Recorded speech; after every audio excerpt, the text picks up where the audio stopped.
দর্শক, কি বলবো, সারা পৃথিবীর যে যুদ্ধ, সেই যুদ্ধে আসলে শেষ নেই। 24 ঘন্টা যেতে না যেতেই আবার শুরু হয়েছে যুদ্ধ, অর্থাৎ যুদ্ধ বিরতি কার্যকর হতে পারলো না এই ইসরায়েলের জন্য।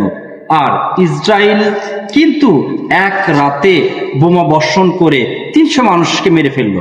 আর আমরা এই 300 মানুষের মেরে ফেলার পর এই যে আমরা ঘুরছি, আপনি ভাত খাচ্ছেন, সবাই খাচ্ছে বা মিটিং করছে, অফিস করছে, কিন্তু এই যে 300 মানুষ জীবন দিল, এই 300 মানুষের কিন্তু কেউ কোনো প্রতিবাদ জানাচ্ছে না।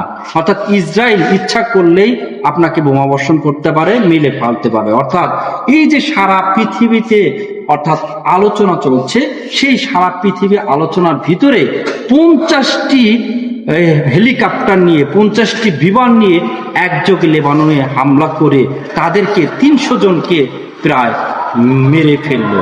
আর এতেই কিন্তু ইরান ঘোষণা দিয়েছে তারা এভাবে যুদ্ধবিরতি কার্যকর করতে পারে না। কারণ আপনি চিন্তা করেন, এই 50টি হেলিকপ্টার কিন্তু ইরান উপরেই বোমা বর্ষণ করত, কিন্তু ইরানে না মেরে কিন্তু তারা মেরেছে লেবাননে। অর্থাৎ এই বিষয়টা আসলে গ্লোবালি কিন্তু চিন্তা করা দরকার।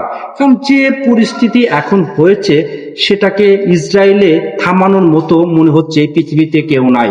জাতিসংঘ সে তো আসলে কোনো কাজেরই না, জাতিসংঘ খালি মুখে। কিন্তু এই যে দেখেন, আজকে কোনো কেউ বিবৃতি দিয়েছে? চীন কোনো কথা বলেছে? রাশিয়া কোনো কথা বলেছে? কোনো কথা বলেনি। আর মুসলিম দেশ তো সেবাদাসী, তারা মানে তারা তো কোনো কথাই বলে না। সৌদি আরব, কাতার, ওমান, এরা কোনো কথাই বলে না। 300 জন মানুষকে মেরে ফেললো এই বোমার আঘাতে এই 24 ঘন্টার ভিতরে। কিন্তু আমরা এই স্বাভাবিক জীবন কিন্তু আমরা পাড়ি দিচ্ছি। তো দর্শক, আবার এই হরমুজ প্রণালী বন্ধ হয়ে গেছে, তেলের দাম আবার বাড়ছে। অর্থাৎ এই যে পরিস্থিতি, এটা গ্লোবালি পরিস্থিতি, কেউ কিন্তু উদ্যোগ নেয় না। পাকিস্তান উদ্যোগ নিয়েছিল, কালকে আমি একটি ভিডিও বানিয়েলাম, পাকিস্তানকে ধন্যবাদ দিয়েছি।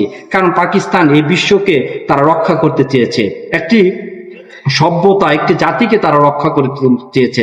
তারা এককভাবে কিন্তু যুদ্ধবিরতি নিয়ে এসেছিল। কিন্তু দেখেন, এই ইসরায়েল তারা বলছে পাকিস্তান তো আমাদের সাথে কোনো কথা বলেনি, আমাদের সাথে কথা বলেনি, তারা বলছে আমেরিকার সাথে। তাহলে এই ইসরায়েল, আমেরিকা তাকে কিন্তু মানছে না। তাহলে সেই আমেরিকার হয়ে ইসরায়েল যুদ্ধ করছে কিভাবে? এখন তো বলা চলে যে যুদ্ধ করছে এই ইসরায়েল হয়ে আমেরিকা, অর্থাৎ ইসরায়েল যা বলছে সেটাই হচ্ছে।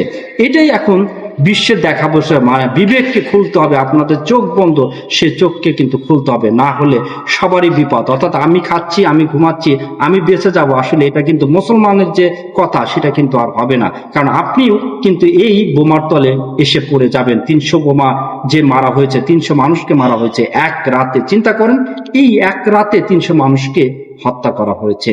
আর ইসরায়েল এই হত্যার মাধ্যমে তারা যে নতুন যে শক্তি প্রদর্শন করছে, তারা বলছে পৃথিবীর কাছে আসলে আমরা দায়বদ্ধ না, মানে আমাদের কাছে পৃথিবী এখন দায়বদ্ধ।